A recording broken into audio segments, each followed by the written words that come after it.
네, 써뉴. 영동포도밭 앞에 있는 매화입니다. 자, 오늘 새벽에 이 책을 읽다가, 어, 고대 이제 소크라테스, 아리스토텔레스까지 읽었는데, 정말 재밌는 발견을 했어요. 그게 뭐냐면, 탈레스 부분이 너무 재밌었는데, 우리가 이제 철학자의 어떤 첫 번째 철학자로 탈레스를 많이 꼽아요. 그런데 탈레스가 만물의 근원을 물이라고 했는데, 어디 갔지? 물이라고 했는데, 그 물이 H2O가 아니었던 거예요. 그래서 이 책의 저자가 그 물은 H2O가 아니라 두 가지가 나오는데, 고대 신화에서 지구를 둘러싸고 흐르는 근원의 강과 맥락이 맞아떨어진다는 거죠. 그러니까, 자, 첫 번째, 탈레스가 만물의 근원이라고 했던 그것은 H2O, 물이 아니고 강물이었던 거예요. 첫 번째, 강물. 그래서 그것이 이제 여러 가지 이제 뭐 레테의 강도 생각이 나고 망각의 강도 생각나는데, 최초의 혼돈의 강 같은 게 생각이 나고요. 그리고 이제 그 궁창 위에 있던 물이 생각나요. 노아 영수 신화에서 나왔던 물이 생각이 나고, 또 가장 창세기 1장 2절에 하나님의 영이 수면 위에 운행하시니라 해서 그 수면이 나오거든요. 그러니까 탈레스가 말했던 물이 바로 이 물이었던 건데, 이 물이었거나, 그러니까 고대 신화 속에 나오는 물이었던 거예요. H2O가 아니라 이 물이었거나, 아니면은 저는 밤하늘을 바라보면서 그걸 은하수와 별들을 바로 그 물로 생각했었다라고 추측이 됐어요. 추측이. 그래서 이제 이 당시에 물은 어떤 걸 의미했냐면은, 헤라클레이토스의 말인데, 영혼에게 죽음은 물이 되는 일이다. 그리고 물에게 죽음은 흙이 되는 일이다. 이런 말이 나오거든요. 그러니까 영혼의 세계에서 떠나서 이제 이 세상으로 온다 이거예요. 그러면은 그게 물이 되는 거예요. 그러니까 탈레스가 말했던 만물의 근원은 물이다 해서 그 물은 뭐냐면은 영혼이 변화된 물이었고, 창세기에 나오는 하나님이 운행하던, 여기서 운행이라는 것이 이제 히브리어로 봤을 때는 되게 재밌게 진동이란 뜻이 있는 거예요. 움직이다, 진동하다. 약간 양자장이 생각나잖아요. 카오스, 혼돈의 물이기도 한데, 그 물은 하나님의 영의 바람이고 숨결이니까, 우리가 물에 바람과 숨결을 이렇게 불게 되면은 파장이 일어나잖아요. 네, 그 진동이 일어나는 수면이었다라는 것이죠. 그러니까 탈레스가 말했던 물은 이런 물이었다. 예, 그래서 그 창세기에 있는 이 약간 히브리어로 해석하는 걸 보면은, 하나님의 영은 수면 위에 운행하시니라가 아니라, 이 운행은 두 가지로 달리 해석해 볼 수가 있는데, 소요유하면서 진동하고 있었다. 이렇게 해석할 수 있는 거죠. 창세기 1장 2절이. 그래서 탈레스의 물에 대해서 제가 이 철학자의 그 어떤 고대 신화 같은 거를 얘기하면서, 탈레스가 만물의 근원은 물이다 다음에 뭐라고 얘기하냐면은, 밑에 이제 옮겨놨어요. 모든 것은 신들로 가득 차 있다, 이렇게 얘기를 한다는 거예요. 그러니까 탈레스 때부터 왠지 느낌적으로 양자 인문학적인 성격을 갖고 있었다라는 느낌이 이제 확 오는 거예요. 물론 이제 이거는 고대 신화에서부터 이미 고대 신화 자체가 이 우주의 어떤 깊은 곳을 이미 신화는 진리를 담고 있으니까요. 이미 알고 있었기 때문에 탈레스가 만물의 근원은 물이라고 했고, 그것은 그 물은 혼돈의 물, 하나님의 영이 거하는 진동하는 물, 또는 별들이 가득한 은하수를 생각하면서 했던 말이고, 모든 것은 신들로 가득 차 있다. 여기서 이제 별이라는 게, 별이라는 느낌이 좀 들었는데, 신들로 가득 차 있다. 그러니까 저는 이건 제 느낌일 뿐인데, 탈레스가 이 말을 할 때 밤하늘을 바라보면서 했던 말이라는 그냥 직감이 온 거예요. 그래서 서양 철학의 시작이 이제 이런 생각이 드는 거예요. 서양 철학의 시작이 밤하늘에서 시작을 했구나. 그렇게 생각해 보니까 또 제가 밤하늘을 그리면서 은하수도 그리고 하는데 굉장히 좀 느낌이 남달랐어요. 이 탈레스 부분을 읽으면서. 그래서 이제 이거 철학 전공한 친구하고 선배한테 확인을 해보고 싶어서 이제 카톡을 보낸 거예요. 확인을 해본 거예요. 그래서 이제 카톡이 막 섞여 있는데, 탈레스에 대해서 이렇게, 탈레스의 물에 대해 오해일 수 있다는 썰, 물이 아니라 강이고 그 강이 은하 중심일 거라는 가설을 세워봅니다. 즉 탈레스의 말은 별들과 신들을 동일시하는 발언이고, 물이 아니라 강이었다라는 이런 논의가 철학사에 있었나요? 만물의 근원은 강이다. 모든 것들은 신들로 가득하다. 이렇게 연결해야만 그 물의 해석의 맥락이 맞는다고 하는데, 그래서 나는 물을 은하수로 해석하고 신들을 별들로 해석을 해봤다. 별빛이 신의 그 목소리 같은 거거든요. 제가 예전에 별맛에서 그 인간의 생각을 별빛이 좌우하는 그런 얘기를 한 적이 있었죠. 그래서 탈레스의 발언은 밤하늘을 사색하다가 나온 걸 거라는 가설을 세워본다. 이렇게 이제 화두를 던졌더니 이제 막 카톡방에서 여러 얘기가 오가기 시작했는데, 그것이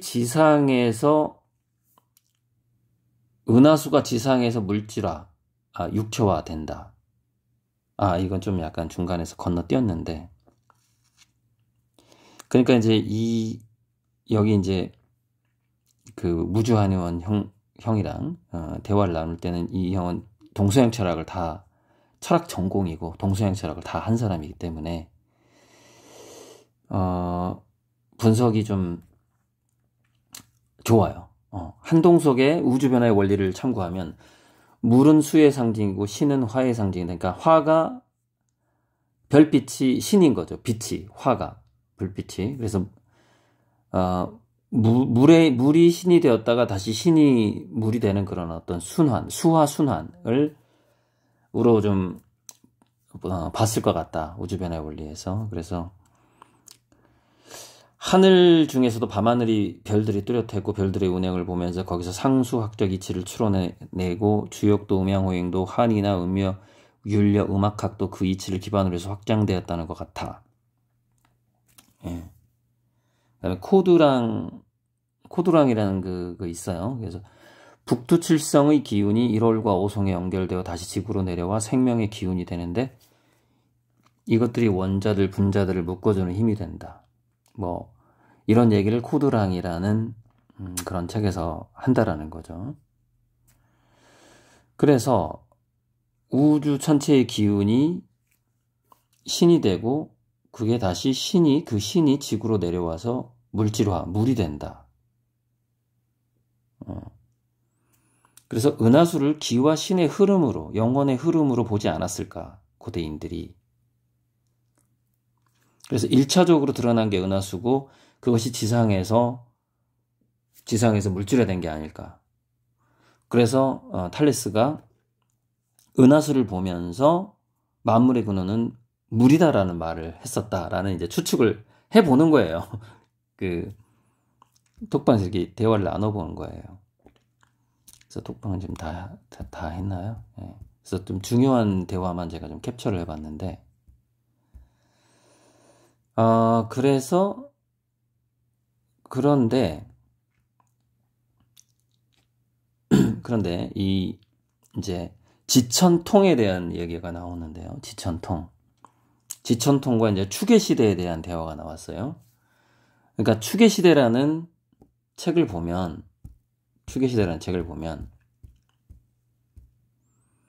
그러니까 추계 시대 내가 캡처를 안 했었나?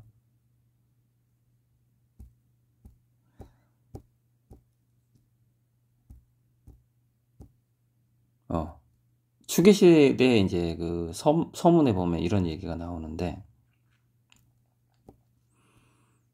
추계 시대를 보면은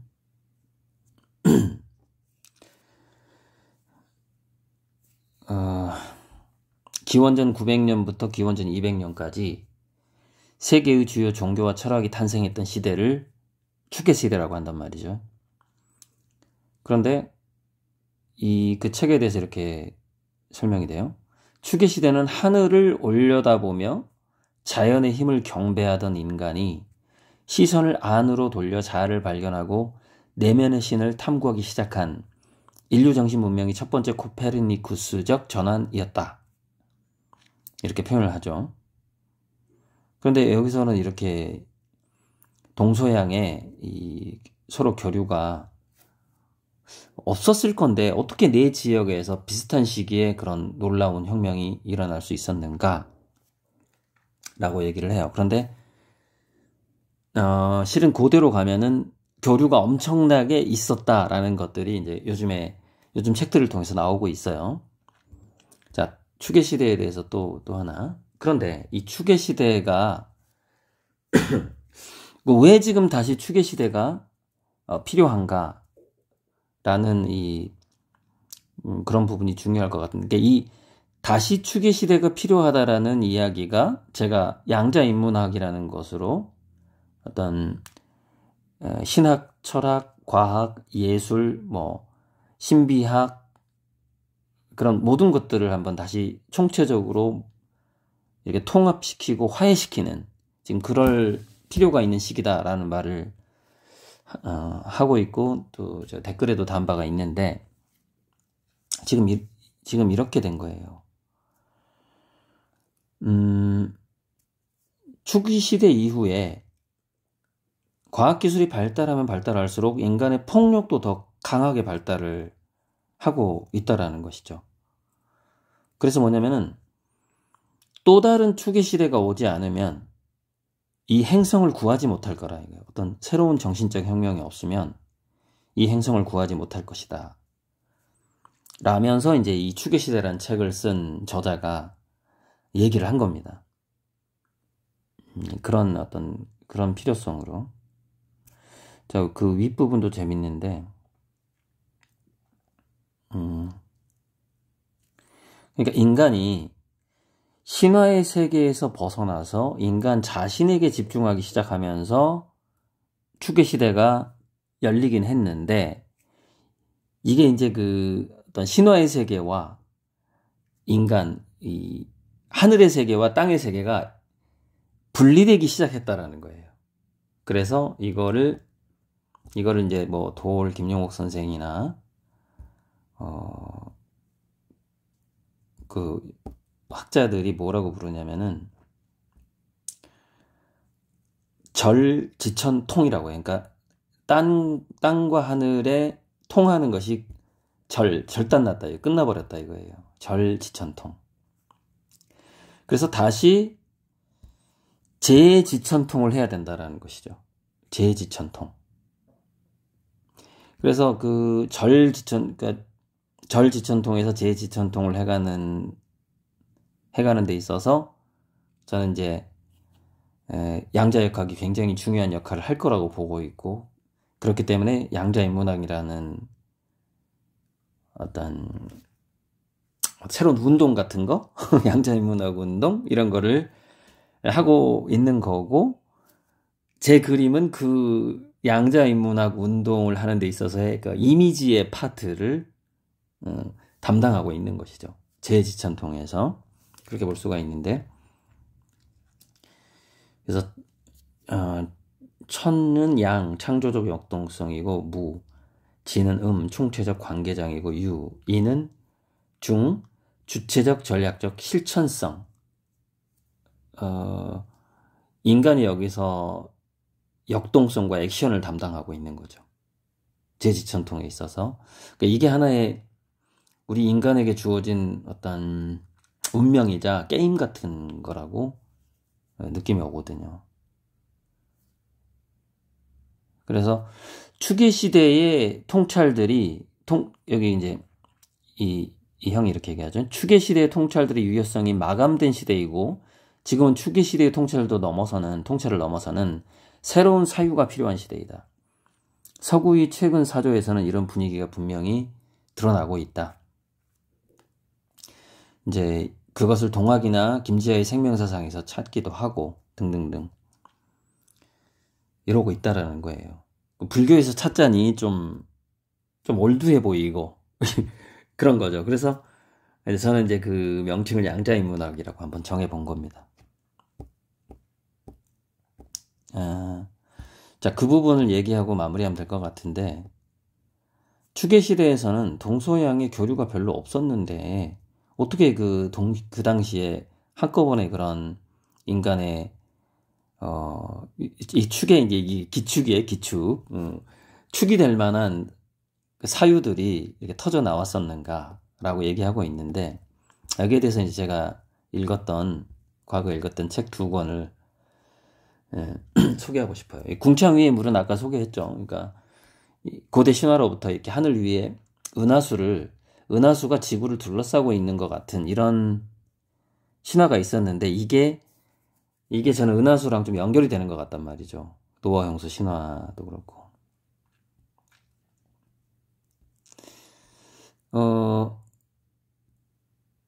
요거 제가 좀 재밌게 좀 슬렁슬렁 봤던 책인데, 중국이 만든 유럽의 근대라는 책이 있어요.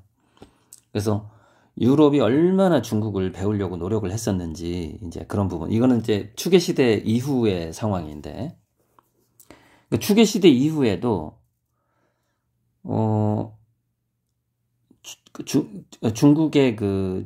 중국이 프랑스 혁명, 독일 혁명까지도 영향을 주고, 과학기술의 전수 같은 것도 굉장히 많이 하고, 거기에 대한 책이거든요.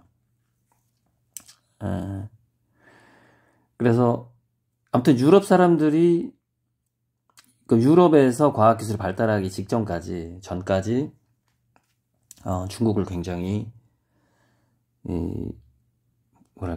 본받으려고 노력을 많이 했었다라는 그런 책인 거예요.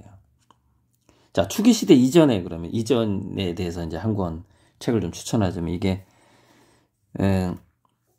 제가 96년쯤에 읽었던 책인데, 주중의 문명과 단군조선인데, 제가 그 언어 연구하면서 이 책을 사서 봤는데, 지금 품절돼서 중고 가격이 상당히 올라가 있는데요. 그러니까 뭐냐면은 단군조선 자체가 지중해 문명과 하나였다라는 얘기 한마디로. 그래서 그리스 로마 신화의 신들의 이름이 알파벳이 조금 바뀌긴 했지만, 그 단군 시대 그 왕들의 이름 있잖아요. 단군들의 이름 무슨 환인 단군의 이름이 있잖아요. 그 이름이 바뀌어가지고 그리스 로마 신들의 이름이 됐다라고 주장하는 책이에요.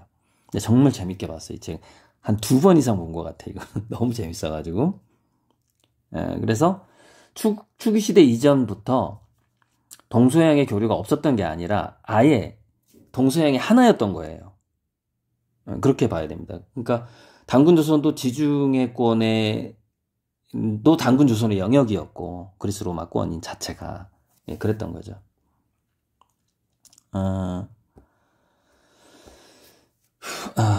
그래서 또 하나 이제 마지막으로 하고 싶은 이야기는 이제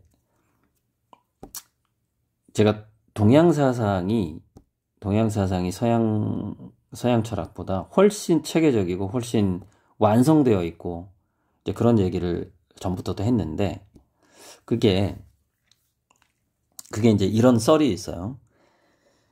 현대 문명이 있기 전에 아틀란티스 문명하고 뮤 대륙 문명이 있었어요. 그래서 거기가 이제 지각 변동으로 바닷속으로 가라앉고 할 때 거기에 있는 이제 선지자들이 있었을 거 아닙니까? 지식인들이 아시아로 건너오게 됩니다. 아시아로 건너오게 되면서 일단은 서양 문명권이라기보다는 단군 조선을 만들었다고 보면 돼요. 그냥 그 환인환웅 단군의 그 역사를 만들어낸 거예요. 그래서 우리가 하도낙스라든가 천부경이라든가 그 다음에 그 주역 8개 괴라든가 이런 것들이 이게 좀 동양 문화권에서 자연 발생적으로 생겼다기보다는 아틀란티스 선진 문명이나 뮤 대륙 문명으로부터 온 거라고 보는 거죠. 심지어 한글도 거기서 왔다라고 주장하는 사람이 있어요. 한글도. 그래서 훨씬 완성돼 있어요. 뭔가가 수학적으로도 그렇고 동양 사상이. 거기 이제 저는 이제 이런 생각을 갖고 있기 때문에 실은 서양 철학을 좀 우습게 보고 있었는데 제가 이 탈레스 부분을 읽으면서 역시 곳곳에가 아예 서양 철학의 출발부터 그 한동숙 무주환원 형이 얘기했던 것처럼 한동숙의 우주변화 원리 수와 화의 그 변화의 생각이 들어가 있었구나라는 그런 생각을 하게 되는 거예요. 이것도 한번 읽어보시면 추구시대 인간주의적 전환이 있었는데 칸트의 인식론적 정리가 나름대로 한계 구조를 밝혀냄 등등등 이렇게 쭉 얘기를 하고 있죠. 그래서 이제 지천통에서 이제 저는 지를 원자보다 더 큰 세계의 인간 세계로 표현을 해봤고 천을 양자장보다 더 미시한 세계의 신의 세계로 얘기해봤어요. 그래서 지금 이제 제지천통 다시 천과 지가 통해야 되는 그런 새로운 시대로 새로운 추계 시대를 열어가야만 하는 상황인 것이죠. 우리가 윤리 시간에 윤리책이 아마 서양 철학이 처음에 등장하고 그때 탈레스가 나오고 그래서 저는 그때 중고등학교 때였나요? 탈레스가 만물의 근원은 물이라고 했을 때 우리가 수소 원자가 맨 처음에 등장하잖아요. 그러니까 그게 유물론적인 물 H2O의 물로 생각하고 그냥 넘어간 거죠. 거기에 대해서 전혀 의심도 하지 않았고 야 탈레스가 그렇지 그 수소가 물을 만든다는 거를 알았네 이 정도만 그냥 생각하고 넘어갔던 거죠. 근데 다시 이제 이렇게 50대 중반에 다시 한번 이렇게 철학서를 읽어보니까 이제 과거에 쭉 공부했던 것들이 이렇게 정말 커넥팅 다시 되면서 이렇게 새로운 통찰들이 열리는데 너무 재밌네요. 그래서 이제 그거를 다시 한번 이렇게 철학과 선배랑 확인을 해보니 역시 그 동양 문명권에서 있었던 목화토금수의 순환까지도 어쩌면 탈레스가 물이라고 했던 것에 영향을 줬을 가능성도 보이고 그 물은 탈레스의 물은 영혼들의 세계, 영혼이 가득 찬 물이었고 그래서 그 다음에 탈레스가 두 문장을 연결되어 있다는 거예요. 만물의 근원은 물이다. 모든 것은 신들로 가득 차 있다. 그러니까 이 물은 영혼들이 가득 찬 혼돈의 물이고, 예전에 은하수를 바라보면서 그렇게 혼돈의 강, 영혼들이 가득 찬 혼돈의 강이라고 봤을 가능성이 딱 생각이 나는 거죠. 그리고 탈레스가 모든 것은 신들로 가득 차 있다 했을 때, 이 신들을 발언을 할 때, 얘기를 할 때, 정말 옛날에 얼마나 별빛이 많았겠습니까? 하늘에 꽉 차 있는 그 별빛을 생각하면서 모든 것은 신들로 가득 차 있다, 이렇게 말했을 것 같은 거예요. 이건 탈레스한테 물어보지 않으면은 확인할 수가 없어요. 저는 이제 이 탈레스에 대한 부분을 읽으면서 이 책의 저자가 그렇게 말한 건 아니에요. 제가 탈레스에 관한 부분을 읽으면서 탈레스가 이 말을 어떤 배경으로, 어떤 풍경을 바라보면서, 어떤 신화적 배경으로 이 말을 했겠구나라는 것이 느낌이 오면서, 진짜 이 철학의 철학을 시작했다고 알려진 이 탈레스조차 그 힌트를, 그 출발을 밤하늘과 은하수에서 했구나라는 그 느낌이 착 오면서, 와, 이건 꼭 말해야 되겠다. 우리 아미구님들한테 꼭. 이건 확인할 수는 없어요. 하지만 이건 제가 정리한 가설이에요. 탈레스의 발언에 대해서 고리들이 정리한 거를 꼭 기쁜 마음으로 말씀드려야 되겠다. 네, 이 정도까지 하겠습니다. 써뉴.